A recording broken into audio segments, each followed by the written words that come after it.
podcast que eu estou fazendo agora, ele vem com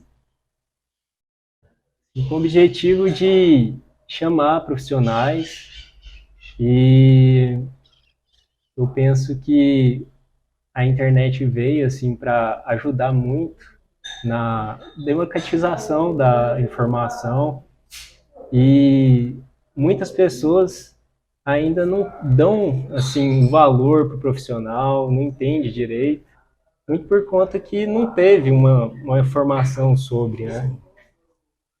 Então esse podcast veio com esse intuito de valorizar as profissões e como eu estou me formando agora como arquiteto, então eu vou chamar bastante também profissionais da área de construção. E aqui eu estou com um convidado, professor Antônio Manuel, professor de conforto térmico da PUC Goiás. E assim,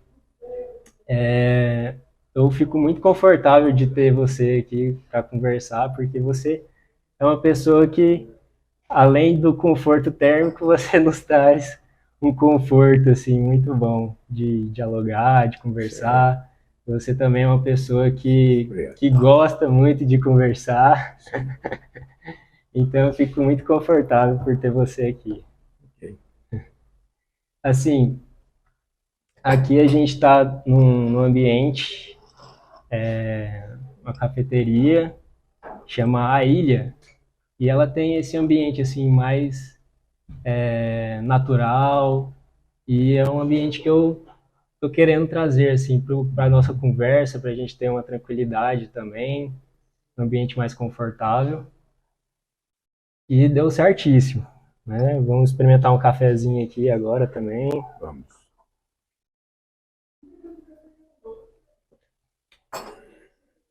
Eles servem sem açúcar. Uhum. Você toma sem Toma. açúcar? Tem como colocar uma açuquinha também. Não, mas não precisa. Fui aprendendo.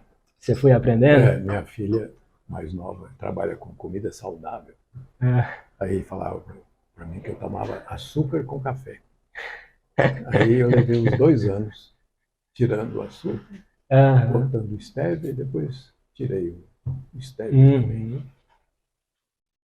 Pois é, o açúcar ele meio que camufla ali o gosto do café, né? Então, melhor assim pra gente sentir um pouco mais mesmo o grão, o gosto dele. Tem um acompanhamentinho aqui também. Pois é, Antônio Manuel, eu lembro que nas aulas, você trazia assim as aulas da melhor forma e a gente sentia isso, que você buscava trazer da melhor forma, né? E passar o conhecimento para a gente. Então, naquela salinha ali, apertadinha, né, de conforto, que era o laboratório nosso. Então, você tentava trazer o sentir para a gente também, o sentir da temperatura, e tinha as experiências com água fria, Sim. água quente, o entendimento do material, né, reflexível. E isso, assim, isso nos enche de estímulo também. Só de a gente ver, assim, o aluno, né? Que o professor, ele tem uma força de trazer da melhor forma, né? Então isso já nos estimula bastante nessas atividades. O Então, objetivo era esse mesmo.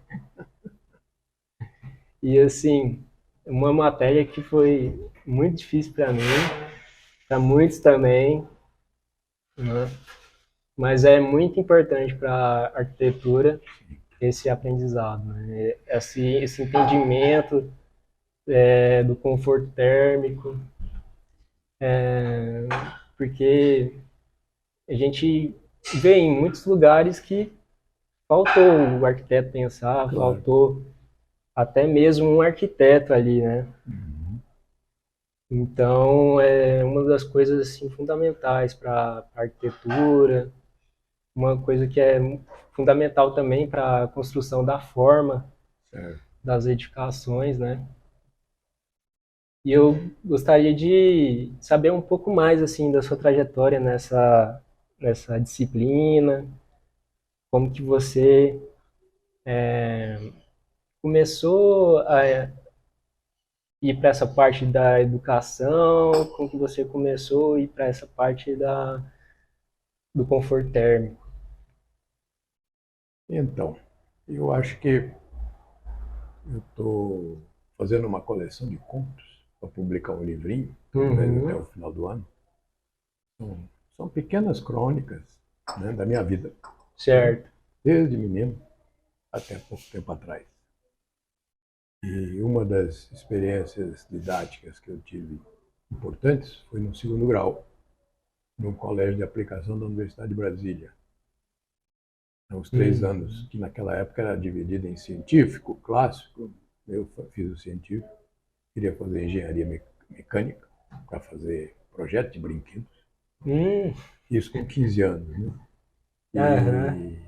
E o colégio foi extremamente importante. Inclusive, um colega nosso acabou de publicar um livro sobre aquela experiência, porque o colégio durou só 4 anos. Certo. Que foi no meio da ditadura, do início dos anos 60. Certo. E aí, em 70, fecharam o colégio de aplicação. Então, eu tive a sorte de ter 3 anos do segundo grau no miolo desses 5 anos que existiu o colégio. E aproveitou bem, então, o tempo de existência do colégio. Meu pai aqui.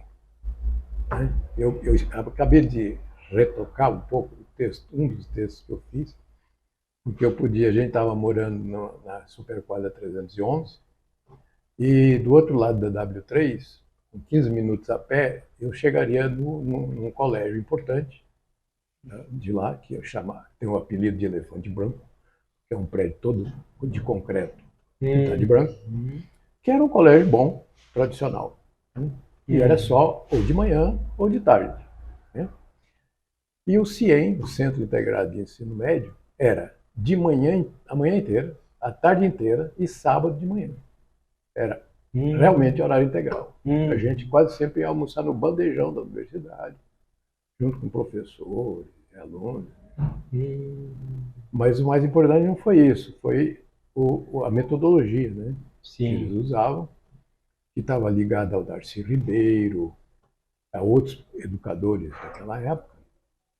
E foi realmente importante. A gente fazia, inclusive, matérias eletivas no segundo grau. Né? Eu fui fazer desenho de observação dentro do Instituto Central de Artes. Tinha 16 anos de idade. Né? E aí fui começando a mudar a minha perspectiva da engenharia mecânica e brinquedos para a arquitetura. Né? E aí fiz uma disciplina optativa de História da Arte, que me envolvi com o gótico. Certo. Tem a estrutura e a forma, né? E a questão social, política. E no terceiro ano eu já tinha definido fazer arquitetura. Terceiro ano do segundo grau. Certo. E depois meu pai voltou para Goiânia, eu sou filho único, e também era difícil eu ficar sozinho em Brasília, inclusive financeiramente, e voltei para Goiânia. E o curso de arquitetura tinha começado, tinha 1 ano apenas. Eu sou da segunda turma do curso. Né? Certo?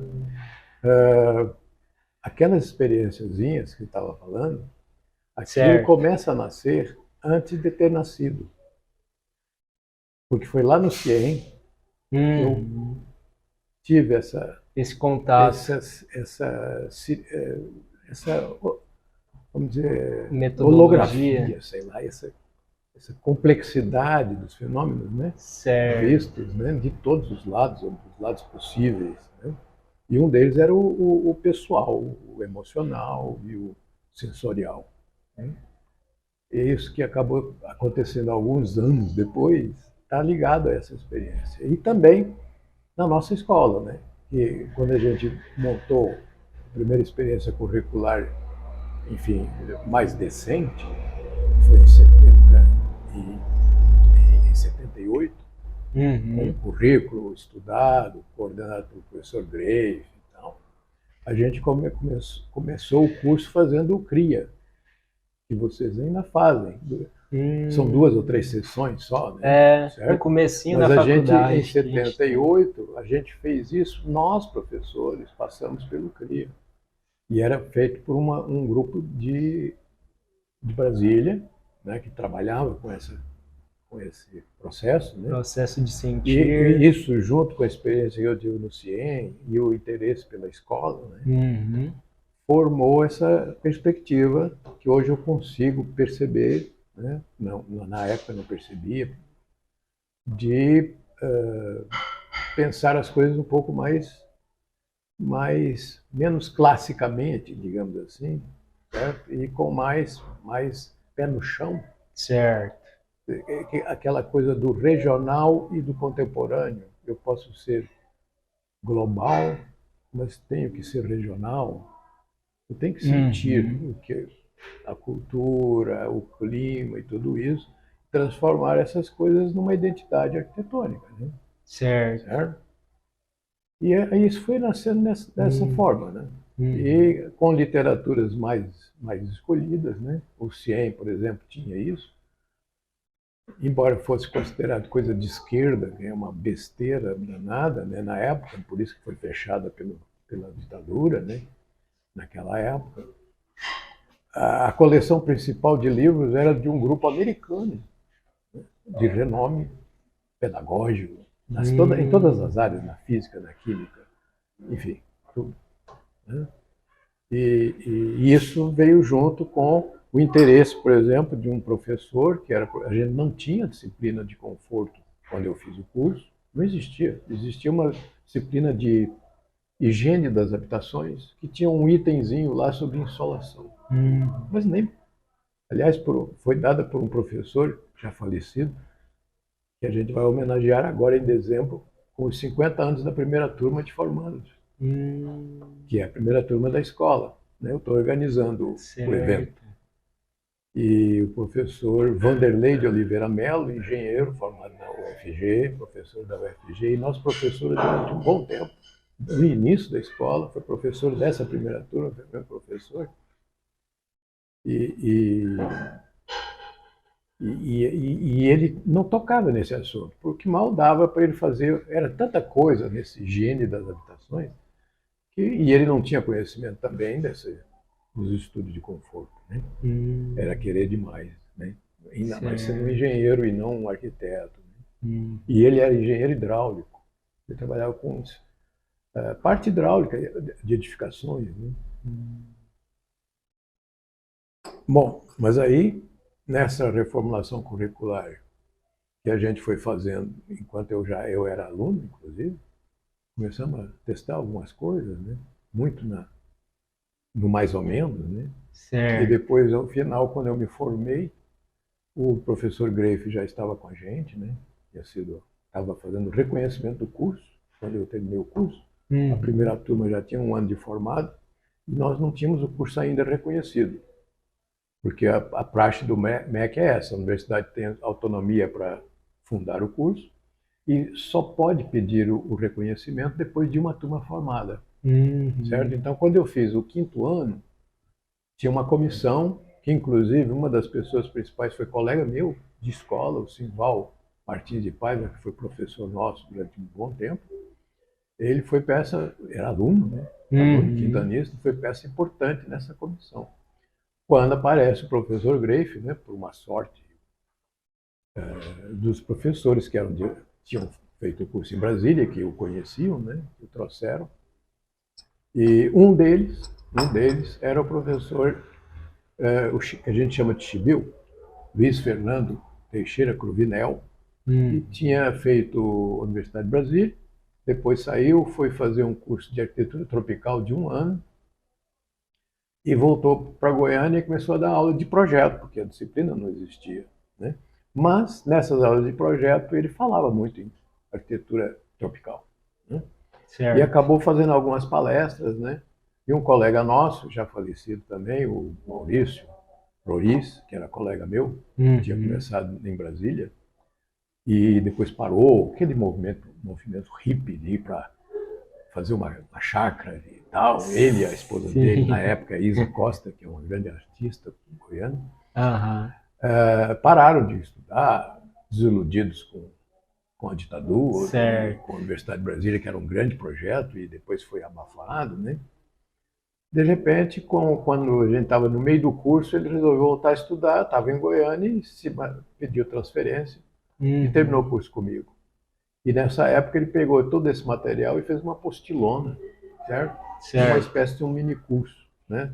Eu me lembro que a escola era para sair pela escola, ele também era professor, ele tinha acabado de formar, e junto comigo, e foi colecionando esse material, organizando, e eu estava no IAB, eu era o presidente regional do IAB, foi o IAB que patrocinou a execução da apostila, né? Com a capa e tal, foi a primeira produção, né? E começamos por aí, né? E o primeiro curso de professores para docentes de arquitetura na área de conforto foi dado com patrocínio da ABEA, Associação Brasileira de Ensino de Arquitetura, né? Na USP, São Paulo, na FAUSP, na FAU Velha, lá na Avenida Maranhão, no centro da cidade. E dos 30 alunos, 3 eram de Goiânia. Eu, Maurício Floriz e o Simval. Né? Para você ter uma ideia como estava a escola naquele... Nós estávamos na periferia das escolas, né? Certo. O único curso de arquitetura de Goiás. Né? E foi durante muito tempo. Né? E um décimo dos professores desse curso eram daqui. Né? Então, era um momento interessante, rico. E isso que eu estou falando do estudo em função daquilo que você colocou, né? Aquelas pequenas experiências que eu continuo fazendo, e que a professora Marta Bustos Romero, Adriana Marta Romero, ela é latina, não me lembro qual a cidade, qual o país dela, mas que está no Brasil há muito tempo, e ela é a diretora da área de conforto, né, na Universidade de Brasília. Quando a gente teve um encontro em Fortaleza, no ano 2000, 2001, uma coisa assim, eu fiz uma pequena preleção sobre essa experiência. Certo. E ela olhava para mim um pouco espantada, né? E depois no coffee break, ela veio conversar comigo. Mas, Antônio, você faz isso na sala de aula? Eu disse, faço, Marta. Puxa, que legal. Pois é. E a literatura não nos ajuda, né? Só aqui ou ali é que a gente tem alguma referência, né? Certo. E as referências que eu tinha eram desses livros americanos, de ponta na época.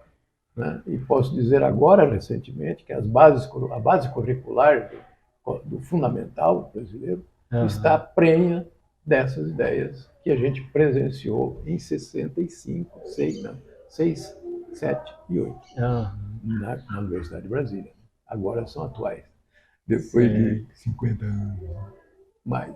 Uma coisa que eu achei muito interessante que você falou é essa evolução da universidade também, desse meio acadêmico. Então, o professor que ele não tinha nenhuma aproximação com essa matéria de construção, engenheiro, ele teve que estudar, aprimorar, observar, pesquisar. Então, o meio acadêmico, ele é esse meio, né, de evolução. Eu penso dessa forma. Ele tem que estar sempre em inovação, sempre a chama tem que estar sempre acesa. A chama tem que estar sempre acesa. E transformar um probleminha numa solução, ou um tropeço numa acrobacia. Né? Certo.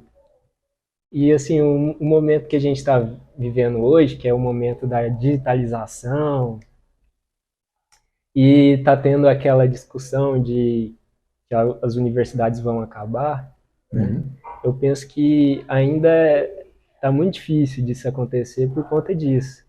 Porque a universidade ela é um aglomerado de mentes ali, de pessoas pensando em conjunto, e talvez esse meio virtual, né, pode fragilizar um pouco isso. Eu acho que a gente, como a gente tem um tempo muito curto nessa vida, né, na existência, que a gente não sabe se tem início ou fim, só que a gente nasce e morre, né? Então a gente tem dificuldade para expandir esse entendimento, né? Eu tenho, mas acho que não precisamos falar em início e fim. É o processo, né? Certo. Eu penso assim, fazendo um pouco de espacialidade, que é o nosso métier também, né? Estamos aqui numa ventilação cruzada, de baixa velocidade, mas sensível, né? Você já Sim, percebeu? dá Estou para percebendo aqui sentir. nas costas, no Aham. meu braço aqui, ó. E é de baixa velocidade. E o pessoal fica falando que a gente aqui tem vento de baixa, não tem muito vento. Pois é, mas se você tiver aberturas que cruzem o espaço, por mais baixa que ela seja, ela vai ser benéfica, né? Certo. Se ali tivesse tudo fechado, ela não teria como sair, não entraria, né? Só para tocar no assunto do espaço, Certo. né? E essa de você imaginar uma espiral, né? Mas olhá-la em três dimensões e não pelo centro da espiral, porque se você olhar a espiral pelo centro é apenas um círculo que se repete. Você tem que dar uma perspectiva e perceber que não é um círculo, é uma espiral que vai andando, não teve começo, e nem me interessa saber se teve, e não tem fim, e nem me interessa saber se tem fim. Interessa saber onde é que você está e para onde é que você vai, né? Mesmo fazendo idas e vindas, você está caminhando. Me interessa Né? também saber o processo, Se de onde você. eu vim, assim, né? Sim, tudo isso, né? Se você Aham. pensar que quando a televisão começou, o rádio ia morrer, o rádio não morreu, achou outro Aham. espaço. Né? Certo. Ele está na Aham. televisão também, de outra forma. Né? Pessoas foram os reis da televisão, foram reis começaram no rádio, né? E Certo. continuaram. Então é um processo, Aham. não é uma separação. Né? Claro que a informática, a capacidade de informação hoje, ela, se a pessoa não tiver maturidade, você fica, fica Preso. indefeso, né? Porque Uhum. parece que a pessoa, se não clicar aqui no Google para saber o que está, ou no WhatsApp para saber o que o mundo vai parar. Não vai. Se você tiver uma infelicidade e for ficar em estado de coma durante 15 dias, isso é apenas um pedacinho da tua vida. E para o universo não significa nada, né? Sim. Então acho que a gente tem que ter essa perspectiva, né? Aham. Um Saber aluno. aproveitar um pouquinho um do outro também. Por exemplo, você tem coisas hoje que você. O filho do Pente, nosso professor, Carlos Vaz, lá da escola, o, o Raul. Raul, acho que eu não, Raul, não você tive não, aula com ele, você não. não, o Carlos Vaz, você deve ter tido aula de tecnologia, de engenheiro. Eu acho que eu tive construção com ele, Então, o filho dele terminou Carlos. o curso agora, no primeiro semestre. Certo. Né? E a gente trabalhou junto no trabalho de tecnologia, na área de conforto. Então ele estava começando a dominar um programa, né, que eu não entendia nada do programa, mas era um programa que juntava todas as normais climatológicas do lugar que você quisesse e aquilo podia ser trabalhado. Né? Eu fazia mais perguntas do que dava respostas. Eu fazia perguntas: o que significa isso que está lá dentro? O que está lá dentro da caixa preta? Né? Você sabe o que está lá dentro? Não, então tem que saber, porque senão você vai comprar, né, ovo de codorna e vai levar ovo de galinha, né? Certo? E ele foi fazendo esse trabalho, né? E o resultado é muito interessante, porque ele consegue você tridimensionalmente modificar o projeto e imediatamente, instantaneamente, aparece uma cor diferente pela temperatura diferente, da insolação do local, com a Ah, temperatura do ar e o diabo. Certo? uhum. E isso aí é informação, mas a informação é aplicada a um determinado conceito. Se a pessoa não tem conceito, não adianta a informação. Certo. Senão você começa com aquelas estatísticas malucas, inclusive no futebol, nos esportes, acontece muito. Olha, esse jogador aí, ele tem tantos por cento de acerto de chutes, não sei o quê. Eu quero saber se ele vai marcar o pênalti na hora que o trem vai pegar fogo. A estatística também é interessante, mas só a estatística não vai levar a nada. Né? Certo. Então é isso. Você tem que se atualizar, né? Lembrando que eu comecei com uma régua T e esquadros a desenhar. Eu comecei a desenhar no 2º grau. Aliás, ganhei até um dinheirinho. Meu pai me deu a prancheta e eu comprei o banco.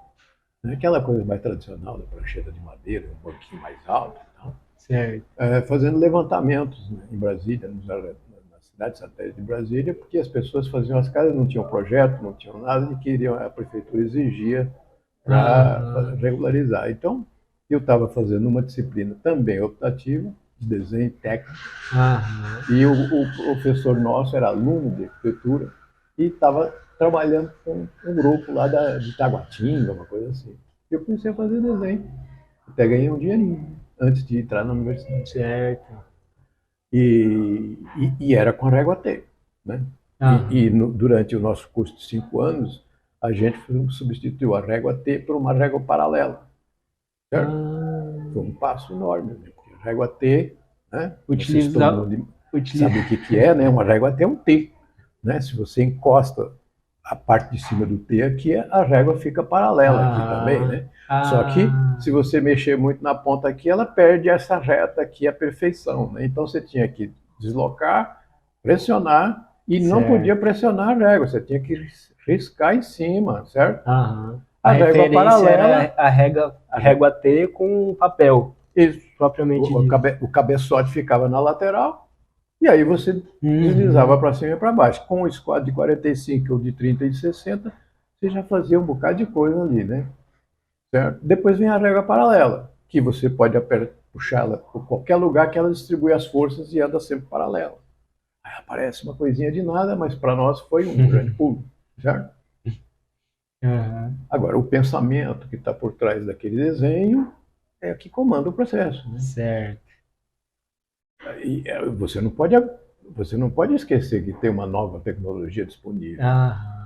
Mas não é aquela tecnologia que vai dar qualidade ao teu trabalho. Ela vai poder facilitar o teu trabalho.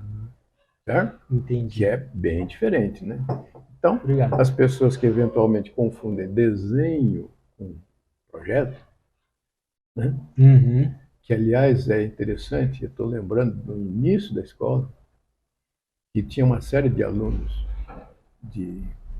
a primeira turma eram 60 alunos, a nossa turma eram uns 30.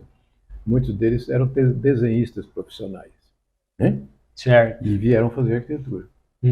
E aí havia uma necessidade dos professores e do pensamento do currículo de separar exatamente o que é desenho e o que é projeto, para não haver confusões, certo?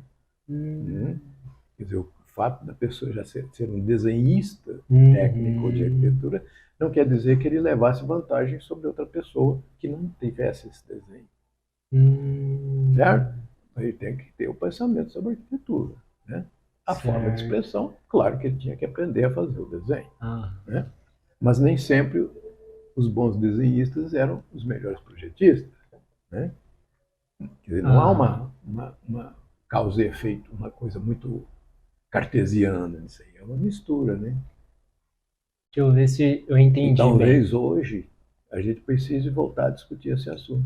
Certo. Porque o cadista não é projetista, ele é cadista.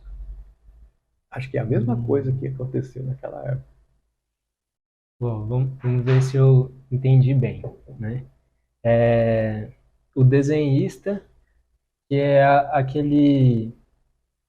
que é aquela pessoa que vai passar o que está na mente para o papel. Aquilo, então, é uma forma assim mais solta, né? Desenhista. E aí, o projetista, o desenhista técnico, é aquela pessoa que vai pegar o que está na mente e colocar para ser lido de forma que com que isso chegue ao espaço desejado da melhor forma possível para que aquilo ali seja elevado. Construído, executado. Construído. Então precisa de uma linguagem mais formal. Sim, seria desenho técnico, isso. normatizado e tal. Mas o desenho técnico não faz parte da tua concepção arquitetônica. Ele é posterior, né? Ele é posterior. Ele pode até te ajudar no meio do caminho, né? De repente eu vou fazer um desenho mais exato para ter certeza se aquele nó que eu criei naquela articulação estrutural vai ter alguma coisa interessante ou não. Mas aí você volta para o desenho mais solto, né? Da ideia, né? Sempre, para mim, sempre foi uma luta nisso, né? Desse desenho técnico, formal, para esse desenho mais primitivo, né? Sim, é um desenho de expressão, né? De expressão. Um desenho de diálogo de você com você mesmo. Não para mostrar para os outros. No início. É aquilo que você está sentindo, Sim, é mais próximo da sua individualidade. Né? Isso pode ser. Você pode fazer mímica com essas coisas. Eu brinco muito na aula com isso. Né? Orientação de uma fachada. Né? Em frente, a fachada está aqui, né? Certo? Essa mímica está lá naquele negócio do CRIA, está lá naquele negócio do CIEM, certo?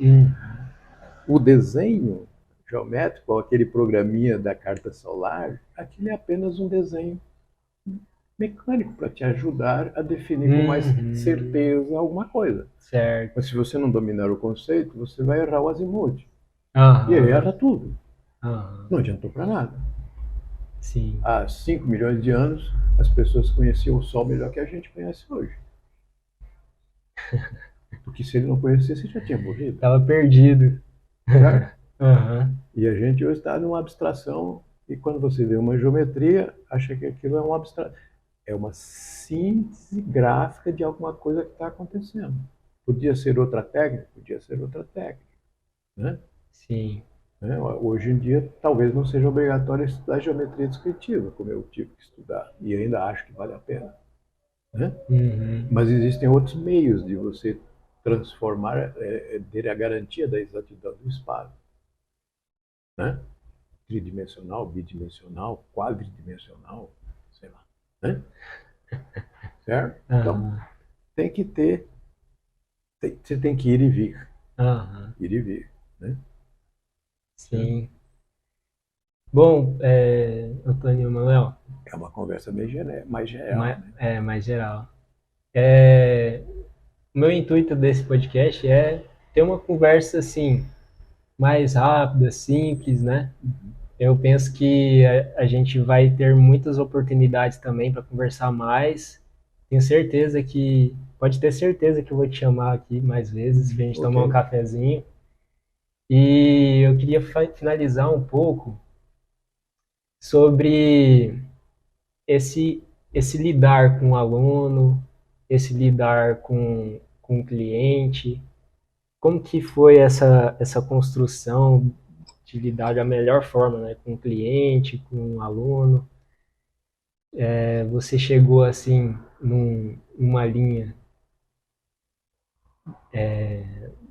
mais voltada para o ideal, assim, de como lidar com o aluno, como lidar com o cliente?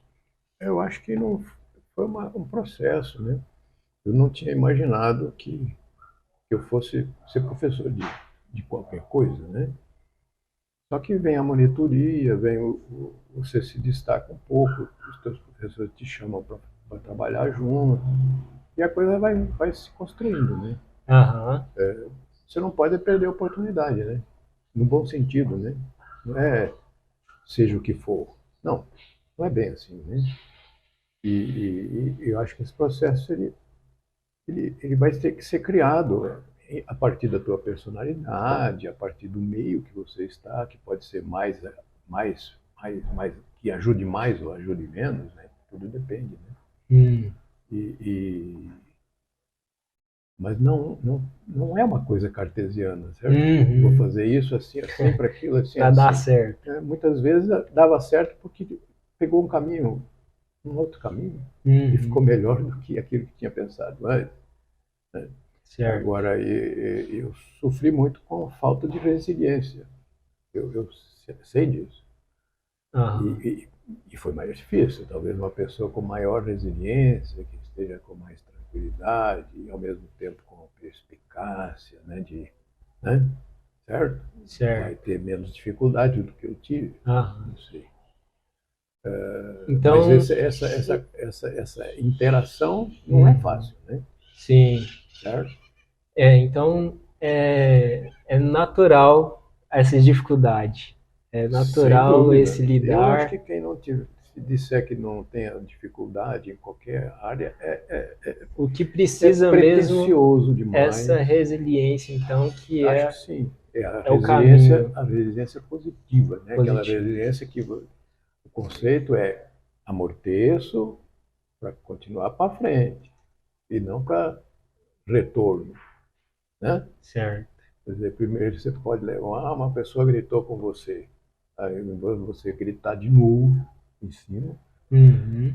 Eu tenho muita dificuldade de não fazer isso, certo? Mas é isso que tem que ser feito, né? Aham. Mas não para recolher, Certo. Né? Para suspender um momento para tentar começar de novo, né? Certo. A partir daquilo ali, né? Rever alguma coisa. Rever alguma coisa. Né? Isso são momentos que acontecem, né? E de repente uma aula que começou mal termina muito bem. E uma aula que começou bem termina mal. Quer dizer, é um mal pequeno, né? E é o bem pequeno também, de um dia, de uma hora, de meia hora. Né? Então isso é muito suscetível, né? Muito. Você chega em casa às vezes cansado às 10h30 da noite, satisfeito. E outras vezes você chega menos cansado e não satisfeito. Mas é assim, né? Cada dia é assim. E eu acho que a escola também é isso, né? A conjugação das coisas pode ser mais positiva, mais negativa. Pode demorar um pouquinho mais, um pouquinho menos. Né? Veja, o trabalho que o Mauro César, né, Silva tem feito com a literatura dele, específica para a arquitetura. Aquilo começou nos anos 90. Né? Primeiro clique foi ele ter chamado a mim, o Rui Rocha, para entrar na disciplina de estrutura, para os meninos fazerem, naquela época, isso era uma coisa assim, fazerem um projeto de arquitetura e estrutura. Então ele precisava de um ou dois arquitetos para orientar. E a gente fez isso graciosamente, porque não havia carga horária para. Né? Certo. E ele começou a entender o processo, né? A literatura dele está recheada desse tipo de coisa, né? Arquitetura e estrutura. Estrutura da arquitetura, não é a estrutura pela estrutura. Isso tem 30 anos. Começou. E agora é que está dando resultado. Sim. Né? A mesma coisa no conforto também. Né? É muito difícil. Porque se você quiser começar a projetar as coisas dentro da disciplina de subsidiária, não é legal. Você tem que projetar lá no projeto. Né? Então tem que levar daqui um subsídio maior. Por isso que o ramo tronco é o projeto e o ramo subsidiário é tecnologia, teoria e crítica. São subsidiários. Um projeto que é. Mas, sem conteúdo, você não projeta nada. Não projeta nada. Sem metodologia, você não projeta nada. Né? E fazer isso numa dose conveniente essa união um desafio. Né? É sempre um desafio. E, eventualmente, você se negar, né? Como, por exemplo, agora estou lembrando da Ana Maria Pacheco, que é uma artista hoje de renome internacional, está em Londres há quase 40 anos, foi minha professora de desenho. Eu que tinha uma formação mais técnica, tive mais dificuldade no início, com a parte mais artística. Ela não pegava na lapiseira, ela só conversava. Para você mesmo descobrir o que você tinha feito, por que você tinha feito e tal. Certo? Enquanto que o Frei Confalone também é uma personalidade importantíssima na história dessa escola, né? Ele tinha hora que ele perdia a paciência, pegava a lapiseira ou o grafite ou o crayon da gente e pegava um papel e começava a rabiscar, né? Que era aquele italianão, né? Certo? E teve seu lugar? Também teve, pô. Aquele esporro que ele deu, né? Fez você se mexer também. Certo. Ele não fez isso por mal, era o jeito dele. né? Mas a Ana Maria fazia diferente. Mas estavam os dois trabalhando, mais ou menos juntos. Certo. São duas personalidades diferentes, as duas trabalhando um benefício, né? E umas pessoas acham uma coisa melhor, outras acham uma outra melhor. Não existe. Você tem uma amálgama, né? Que vai sendo construído, né? Certo. Então, é isso. Acho que o nosso limite na arquitetura é exatamente a diversidade do conjunto de informações que você tem, desde a área de ciências sociais e políticas até a área das exatas. O brise tem que estar no ângulo exato? Não, mas tem que estar no ângulo certo. Um ângulo ou dentro de um que atenda o objetivo. Atenda o objetivo, né? Mas você pode entregar um dedinho para conseguir pôr a mão no lugar que você quer. Mas só o dedinho, ou um pedacinho do dedinho, né? Fazer uma brincadeira muito, talvez, desapropriada, mas enfim, né? A perfeição de um ângulo não precisa ser, mas em vez de 30 ser 60, é uma diferença muito grande. Agora 30, 31 ou 32 ou 29, certo? Para a arquitetura não é importante. Certo. Né? Porque depois você vai acertar exatamente por conta de outras variáveis que não aquela que você está estudando naquela hora. Por exemplo, a modulação estrutural do brise, isso vai entrar depois, né? Então se eu fizer um pouquinho mais aberto, um pouquinho mais fechado, ele vai combinar com não sei o quê. Tá bom, você entrega um pedacinho da exatidão para ter uma conjugação melhor entre as partes, né? No total. Juntar a simplicidade aí. O que não pode é simplorizar ou abdicar de alguma coisa em nome da outra. Você não tem direito, a arquitetura não tem direito de fazer isso. Mas é tão bonito. Ué, tem que ser bonito, funcional, interessante, contemporâneo. Tem que ser as pessoas estão lá dentro, interessadas naquilo. Certo. Tem que ser tudo um pouco. Mas isso é muito complexo, claro. E se alguém achar que alguma profissão não é complexa, é porque ele não está no caminho do desenvolvimento, né? Certo. É claro que umas são mais exatas, outras são mais genéricas, ou mais humanas no sentido geral, né? Mas a arquitetura vai trabalhar um pouco com todas essas. E aí tá, um concurso de arquitetura pode ter 3 grandes projetos completamente diferentes, completamente entre aspas, né? Certo? Programam o mesmo local e serem diferentes e terem dificuldade de dizer qual que é o melhor. Né? Por isso que eu tenho a certeza que a arquitetura é uma forma artística, porque tem muitas pessoas que falam que a arquitetura não é arte. Mas assim, como um desenho, como uma tela, em que eu expresso aquilo que vem do meu individual, né? E também que vem de individuais de outras pessoas também. Então, aquela expressão ela é única. Sim. Então, aquilo ali carrega uma individualidade, a mesma individualidade que tem numa tela. Então, eu enxergo a arquitetura como uma arte. E gostei muito de você mencionar aí sobre esse lidar com o outro, né? Sempre buscando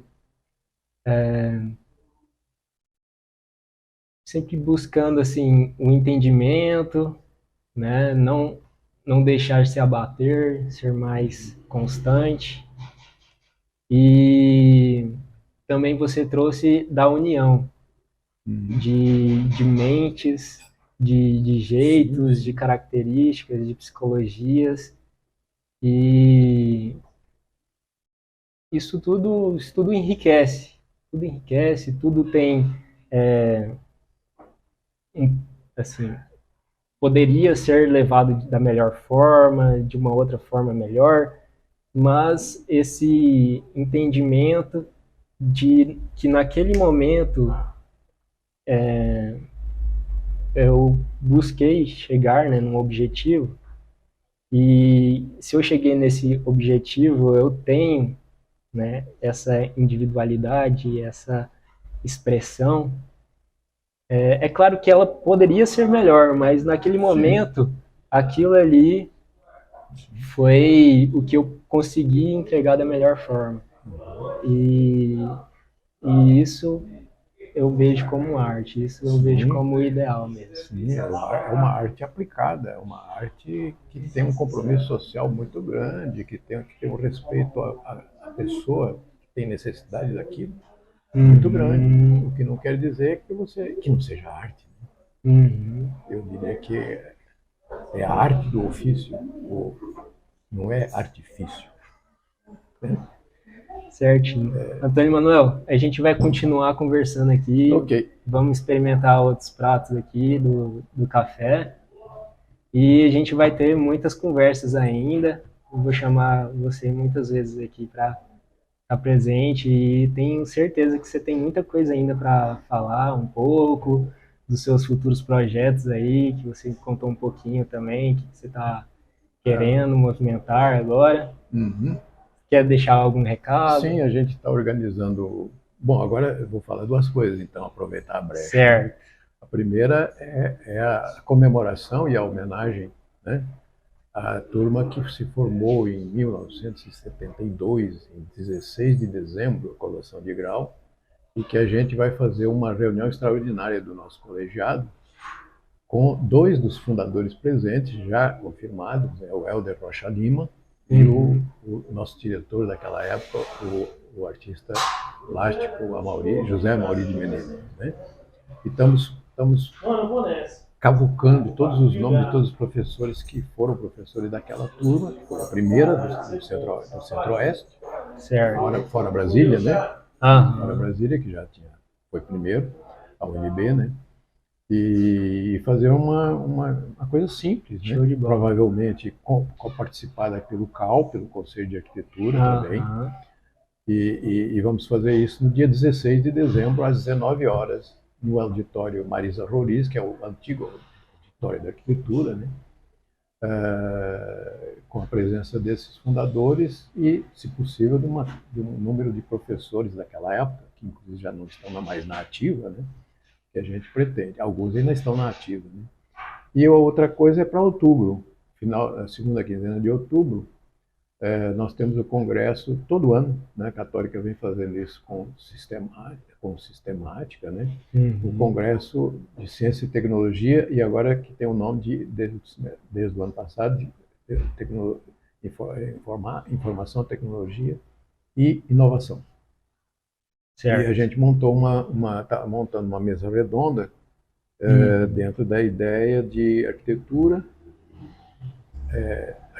tecnologia e sustentabilidade, onde a gente vai trabalhar a questão das estruturas em madeira, né, com o Pedro Batista, nosso professor Pedro Batista, mostrando as 3 capelas que ele fez no interior de Goiás, em três municípios diferentes, com madeira.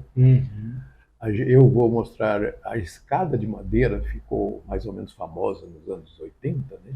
Mas durou até os anos 2000. Né? A escada de madeira, que foi uma improvisação, né? Na verdade, não era em nome da sustentabilidade, que a palavra nem existia direito nos anos 80, né? Mas era por necessidade, né? De usar um material usado, né? Para fazer uma escada que durou 12 anos, né? E mostrando o projeto de arquitetura é uma coisa relativamente simples, né? Feita em madeira reaproveitada. Né? E o engenheiro Antônio Paulo Mendes, que é especialista em madeira, né? Da engenharia, e que inclusive fez o cálculo dessa escada nos anos 80, né? E que agora fez a renovação das estruturas de madeira laminada colada do Jaó, que é um projeto dos anos 60, do Sérgio Bernardes, né? Um projeto importante a nível nacional, né? Que ele fez a recuperação da estrutura, que, aliás, ele falou que é espetacular, porque depois de 50 anos ela estava praticamente tranquila, né? Claro que precisava de uma manutenção, e teve uma pequena alteração de pé direito do salão de baile, né? O salão que tinha um pé direito que hoje se considera pequeno para tudo que se produz de som e imagem e tal. E ele fez uma adaptação. Show de bola. É isso. Certinho. E você, se você gostou da nossa conversa, se inscreva no nosso canal, que pode ter certeza que a gente vai ter muitas conversas assim semelhantes. E corram atrás assim das nossas redes sociais e até a próxima. E aí, o que você achou? Achei legal. Ficou muito legal.